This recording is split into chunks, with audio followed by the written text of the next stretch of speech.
let's break down each exercise from core, starting with our plank walkouts. For my plank walkouts, I always like to do a stretch up. My feet are together, arms go sky high, and then a little swan dive, arms long all the way around, bringing it down towards the floor. Once you're down here, start to walk your hands out in front of you.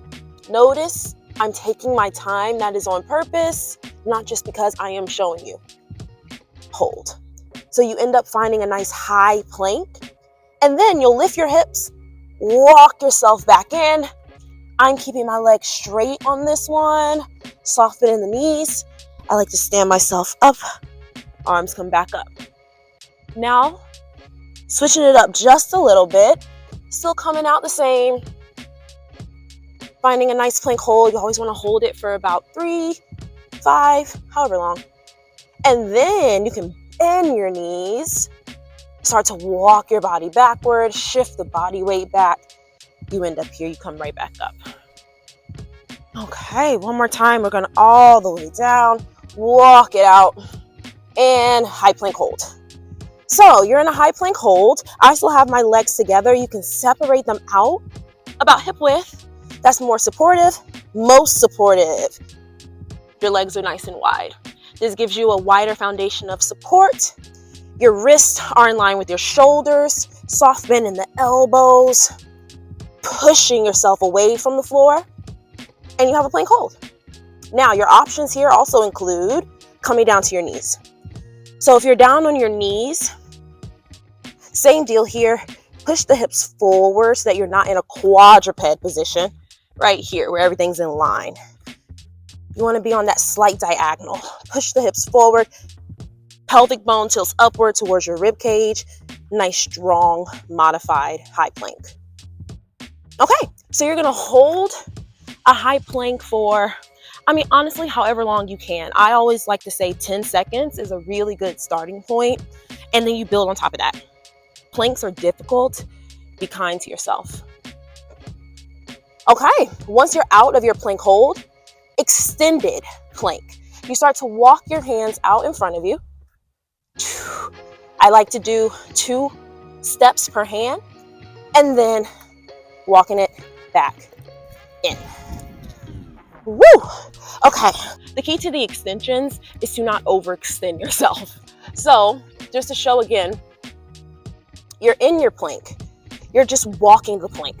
So your hands go out in front of you, however far you can handle, right? This is pretty far. This is pretty far. Back in.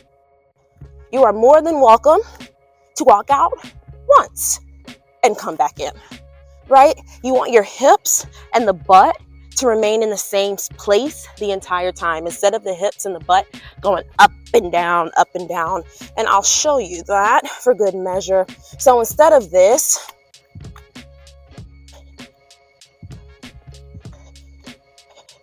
right, or even this,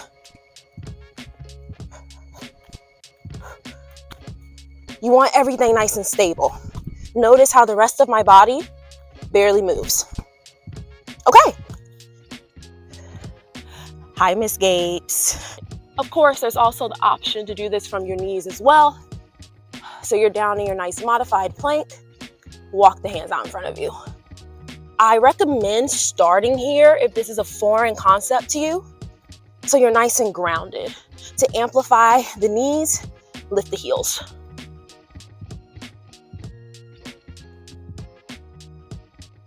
Okay, next up, forearm plank.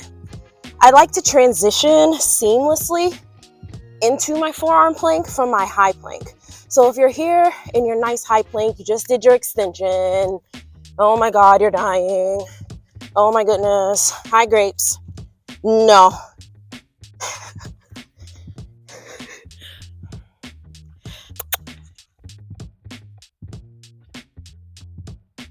You'll hold your high plank from there and then drop one forearm down. I like to do my dominant forearm first. Right side. Great. I'm in a high plank. I like to take my dominant forearm down first. So that for me is my right forearm, left forearm. Forearm plank hold. Hips are nice and lifted instead of sinking. right? But you don't want them too high. Shoulders in line with the elbows. I have my hands at prayer. I have my legs together. Same options apply. Wide, super supportive. In line with the hips, not too bad. Legs straight together. Oh my goodness, right? So you're in a same hold, timing up to you at this point. And other option for that one, come down to your knees. Legs are either flat down, soles of the feet, tops of the feet pressing down, or lift them up. And that's your forearm plank. From there, we flip you over to your back, get you off of your shoulders. Once you're on your back, we're going for a dead bug. Knees in line with the hips, about a 90-degree angle, arms straight up towards the sky. And the sky is bright, so I have my eyes closed. I get to focus in. You want your opposite arm and opposite leg to extend. So I'm gonna extend my right arm, my left leg. Both come back in. Same thing on the other side. Left arm extends, right leg extends. Pull back in. So you'll keep alternating sides. Trying to keep your lower back down the entire time. This looks much better than it feels. Pretty, I think it's one of those exercises that the second that you get it, right, if you really have it in your body and your core is super, super stable, meaning that it doesn't move, right? It's not going anywhere. That exercise becomes pretty difficult pretty damn quickly, okay? So if you need to stop, as with any of these exercises, you stop, take a breath, get back into your starting position first, and then hop back in. Always want to start with intention. Okay, so again, up, opposite arm, opposite leg. If you want to add a challenge, you start to do both at the same time. Okay, finally, rowboat.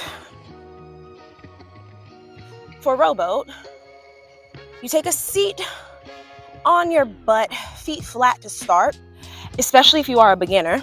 Go ahead and take a light grip behind the thighs. Take a big breath in. When you exhale, C-curve the spine, meaning chest shifts backward, pelvic bone tilts upward, and you kind of sink. And then once you're here, open your shoulders back up, open that chest. And then here you go. So this is your most modified, most supportive rowboat position. Trust me, you will feel this. I feel it, just holding this right here. Next thing you can do, here. This is simply an isometric hold, meaning that you're not moving, you're just holding. And that tremble is starting to come in, as you can probably see, and you can probably hear in my voice, hold. Your next option from here, I like to bring my hands out, my chest goes back a little bit more. Woo! Next option from here, lift the legs, hold, hold, hold. Next option, straighten that out. And here we go, here we go, here we go, here we go, here we go, here we go.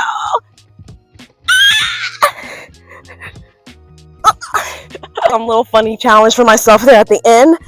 Woo! But if you want to try for going for like a hollow hold at the very end of your core burn, that's typically what I do.